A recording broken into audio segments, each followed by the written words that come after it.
Students welcome to this lecture. जैसा कि हम न्यूक्लियर रिएक्शंस के बारे में डिस्कस कर रहे थे पिछले लेक्चर्स में, तो इस लेक्चर में भी उसी डिस्कशन को कंटिन्यू करेंगे। तो स्टूडेंट्स, अल्फा पार्टिकल्स प्रोटॉन्स और न्यूट्रॉन्स को मुख्तलिफ एलिमेंट्स पे बम्बार्ड करने की वजह से हमारे पास बहुत से न्यूक्लियर रिएक्शंस जो हैं वो प्रोड्यूस होते हैं। इसी तरह से स्टूडेंट्स, हम एक न्यूक्लियर रिएक्शन को डिस्कस करेंगे जो कि इस लिहाज से इम्पॉर्टेंट है कि उसकी वजह से न्यूट्रॉन जो है वो डिस्कवर हुआ था। तो स्टूडेंट्स, एक इंग्लिश फिजिसिस्ट थे जिनका नाम था जेम्स चैडविक। ठीक है, जेम्स चैडविक। जेम्स चैडविक, हम यहाँ पे उनका नाम लिख लेते हैं कि जेम्स चैडविक ने न्यूट्रॉन को डिस्कवर किया था 1932 में। ठीक है, और इसी बेसिस पे उन्हें नोबेल प्राइज़ मिला था। और वो उन्होंने डिस्कवर कैसे किया था कि पोलोनियम हमारे पास एक रेडियो एक्टिव एलिमेंट होता है।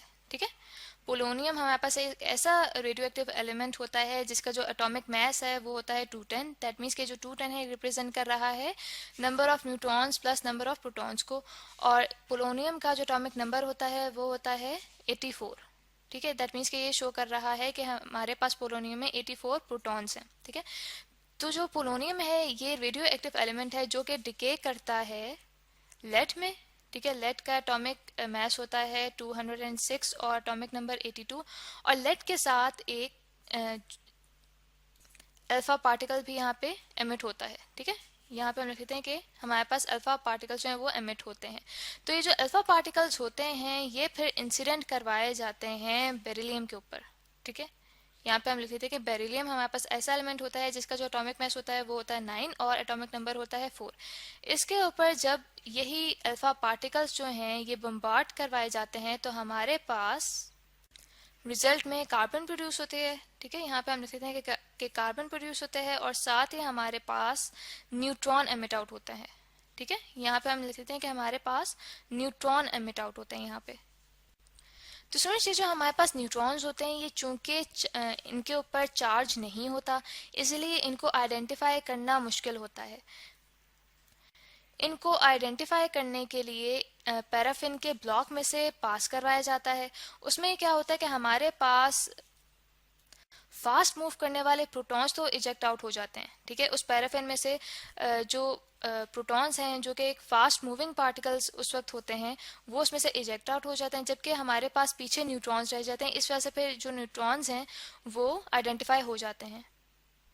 तो स्टूडेंट्स, यहाँ पे हम उस प्रोसेस को देख सकते हैं एक डायग्राम के थ्रू। ठीक है, तो स्टूडेंट्स, यहाँ पे हम देख सकते हैं कि हमारे पास सबसे पहले एक अल्फा सोर्स है जो कि हमने पोलोनियम लिया है। ठीक है, दैट मीन्स कि जो पोलोनियम है जब वो डिके करेगा तो उसमें से हमारे पास अल्फा पार्टिकल्स जो हैं वो एमिट आउट होंगे, इसलिए हम उसे अल्फा सोर्स भी कह सकते हैं।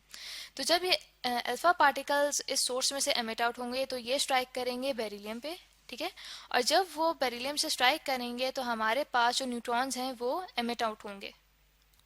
तो स्टूडेंट्स, ये जो अभी हमारे पास न्यूट्रॉन्स जो हैं एमिट आउट हुए हैं ये अभी तक अननोन है। ठीक है, अब ये देखने के लिए कि हमारे पास किस किस्म के पार्टिकल्स हैं जो कि एमिट आउट हुए हैं बेरिलियम में से, तो इनके सामने रखा जाता है पैराफिन ब्लॉक। ठीक है, तो स्टूडेंट्स, पैराफिन जो है ये हमारे पास बिल्कुल सॉफ्ट सा सॉलिड होता है। ठीक है, यहाँ पे हम लिख लेते हैं कि जो हमारे पास पैराफिन होता है, ठीक है, पैराफिन होता है ये हमारे पास सॉफ्ट सा सॉलिड होता है। ठीक है, यहाँ पे हम लिखते हैं कि ये हमारे पास सॉफ्ट सा सॉलिड होता है जो कि बनाया जाता है पेट्रोलियम या फिर कोल से इसको बनाया जाता है। और स्टूडेंट्स, ये जो हमारे पास पैराफिन होता है इसके अंदर हाइड्रोजन बहुत ज़्यादा होता है। ठीक है, अब हाइड्रोजन ज़्यादा होने का मतलब क्या है कि जो हमारे पास हाइड्रोजन है उसके अंदर एक ही प्रोटॉन होता है। ठीक है, न्यूट्रॉन नहीं होता, इसलिए हम कह सकते हैं कि जो हमारे पास न्यूक्लियाई ऑफ हाइड्रोजन है, ठीक है, न्यूक्लियाई ऑफ हाइड्रोजन है वो प्रोटॉन है। ठीक है, क्योंकि उसके अंदर प्रोटॉन के अलावा कुछ नहीं है, इसलिए हम यही कह रहे हैं कि जो न्यूक्लियाई ऑफ हाइड्रोजन है वो एक्चुअली प्रोटॉन्स हैं। ठीक है, तो अब होगा क्या कि हमारे पास जब यही न्यूट्रॉन्स इस पैराफिन ब्लॉक में से गुजरते हैं, ठीक है, तो वो स्ट्राइक करते हैं इन प्रोटॉन से। ठीक है, जब वो इन प्रोटॉन से स्ट्राइक करते हैं तो हमारे पास इलास्टिक कोलिजन आती हैं। तो स्टूडेंट्स, इलास्टिक कोलिजन में ये होता है कि जो हमारे पास ऑब्जेक्ट मूव कर रहा होता है वो रेस्ट पे आ जाता है, और वही मूविंग ऑब्जेक्ट जिस चीज़ से स्ट्राइक किया है, जिस चीज़ से टकराया है, वो चीज़ मूव करना स्टार्ट हो जाती है। और जब वो मूव कर रही होती है तो उसकी वेलोसिटी कौन सी होती है? उसकी वेलोसिटी वही होती है जो कि मूविंग ऑब्जेक्ट की थी पहले। ठीक है। दैट मीन्स कि यहाँ पे जो हमारे पास न्यूट्रॉन्स हैं, ठीक है, वो जब टकराए प्रोटॉन्स के साथ तो न्यूट्रॉन्स तो हमारे पास रेस्ट में आ गए, लेकिन जो प्रोटॉन्स हैं उनकी वही स्पीड होगी जो कि न्यूट्रॉन्स की थी। तो स्टूडेंट्स यहाँ पे जब हमारे पास प्रोटॉन्स जो हैं वो निकलते हैं इस पैराफिन ब्लॉक में से, तो उनके आगे रखा जाता है आयनाइजेशन चैम्बर, जिसके थ्रू हमें पता चलता है कि ये जो पार्टिकल्स अब हमारे पास आयनाइजेशन चैम्बर में दाखिल हो रहे हैं, ये हमारे पास प्रोटॉन्स हैं, क्योंकि ये चार्ज्ड पार्टिकल्स हैं। ठीक है। तो स्टूडेंट्स यहाँ पे हमें दो बातें पता चलती हैं। सबसे फर्स्ट पॉइंट तो हमें ये पता चलता है कि चूंकि हमारे पास जो न्यूट्रॉन्स हैं, उन्होंने प्रोटॉन्स को स्ट्राइक किया है और उनके स्ट्राइक करने के बाद जो प्रोटॉन्स हैं वो एमिट आउट हुए हैं इस पैराफिन ब्लॉक से। इससे हमें ये पता चलता है कि जो हमारे पास न्यूट्रॉन्स का मैस है वो नियरली इक्वल है, ठीक है, मैस ऑफ प्रोटॉन के। ठीक है। और जो दूसरी बात हमें ये पता चलती है कि जो हमारे पास न्यूट्रॉन है, ठीक है, उसके ऊपर चार्ज नहीं है। ठीक है। इसी वजह से वो न्यूक्लियस के अंदर इजीली एंटर हो जाता है।